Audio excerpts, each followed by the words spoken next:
And they both were of the understanding at that point that she was going to refinance and get this taken care of right away. It's now more than 2 years later, and nothing's been done. Now we've learned that her intent is to not do so for another 18 months. She has an Give intent me a to date. sell. Give me a date. I don't have a date, Your Honor. I don't. There is no date. I think that Okay. I will require that that be done within 14 days of today's date.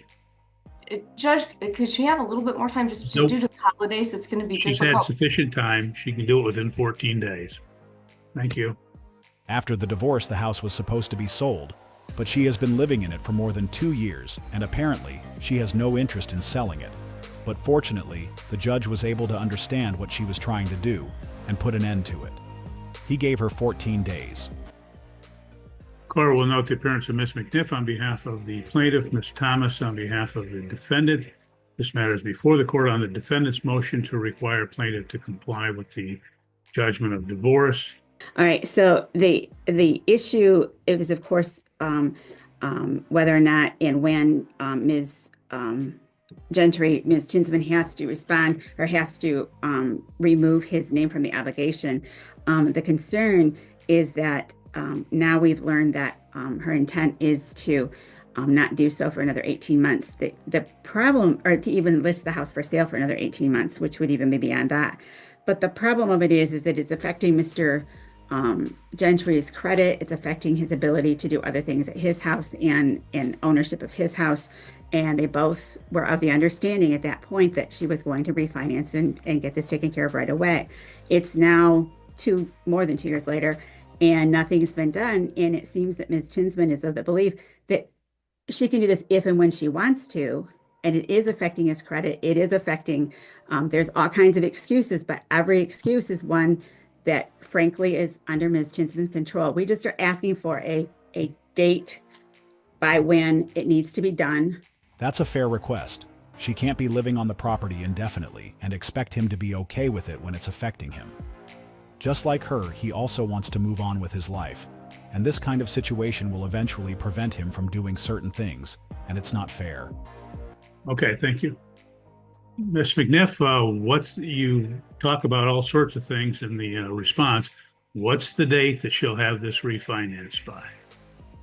Your Honor, as we responded in detail, the problem she's going to have is that the financing companies want her to have 2 years of either W-2 or 1099 wages. And she simply doesn't have that. And so she won't be able to refinance until then. She certainly wants to sell the house sooner than 18 months. But we need a resolution of the parenting time issue. I have to file a motion, I think, to resolve that and to get that to a hearing. Okay, But that's not before May today. No, I'm just, and I understand that. She has an intent to sell. Give me a date. I don't have a date, Your Honor. I don't. The judge is a smart man and he knows what's going on. He is well aware that she already had enough time and opportunity to get this solved, and if she didn't do it until now is because she didn't want to. And by telling the judge that she doesn't have a date, it implies that she is planning to live there forever, not considering the guy who got his life on hold because of it. But the big thing here, Judge, is a judgment of divorce for the property provisions is really a contract. And it's not for the court to reform the party's contract. It should have been on Mr. Gentry to ask for a date when he wanted his name off of that property. And without that being in the judgment, there is no date. I think that Okay, that's fine. Mrs. Tinsman will do it, but the judgment speaks for itself. Okay, well, the court's not going to wait indefinitely for the plaintiff to qualify or whatever. And because we can't be given a date, the court is going to order that the house be sold, listed for sale forthwith, and be sold. That was the right decision. The judge wasn't willing to play their game. If for some reason you weren't able to qualify to refinance the house because you either didn't want to or simply didn't meet the requirement, it means that you can't afford it. So what's the point of giving her more time when the outcome is likely to be the same? It doesn't make any sense. Just sell the house as it's a better option for both. At this point, if there's no date, that she's going to have to list it for sale and have it sold forthwith, and provide Ms. Thomas with the listing agreement. I will require that that be done within 14 days of today's date. Judge, could she have a little bit more time just Nope. due to the holidays? It's going to be She's had difficult. sufficient time. She can do it within 14 days. Thank you. More time for what when she already lived there for over 2 years? Also, even if the judge considered her request, she isn't willing to give a date, so why was the lawyer asking for it? They should have taken that deal when he asked her if they had a time frame.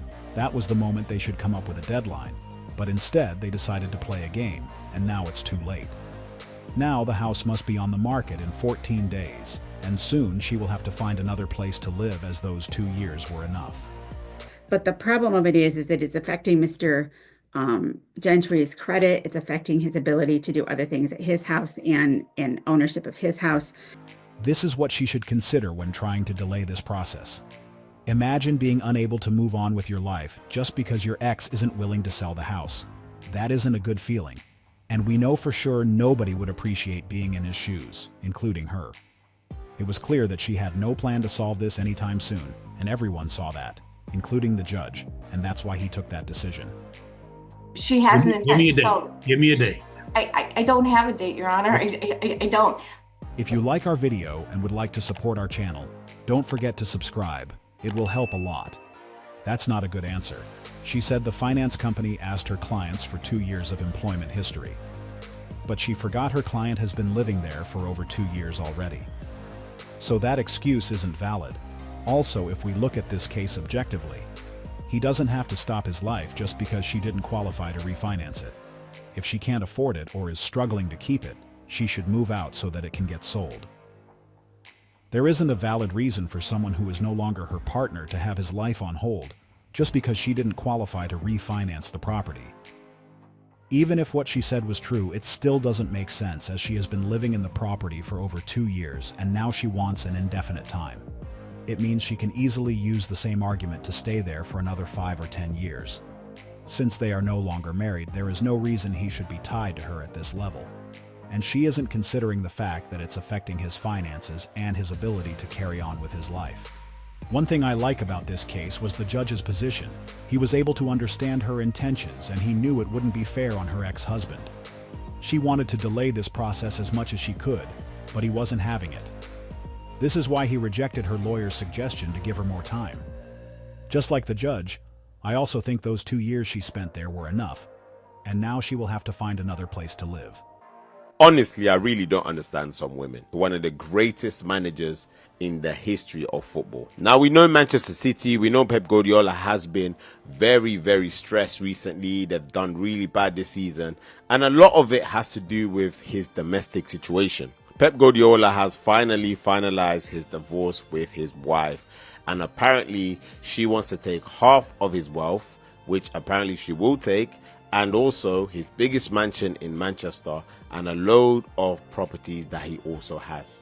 Now, this is crazy. She is leaving Pep Guardiola because she said he's too focused on his work. He's too endorsed in football.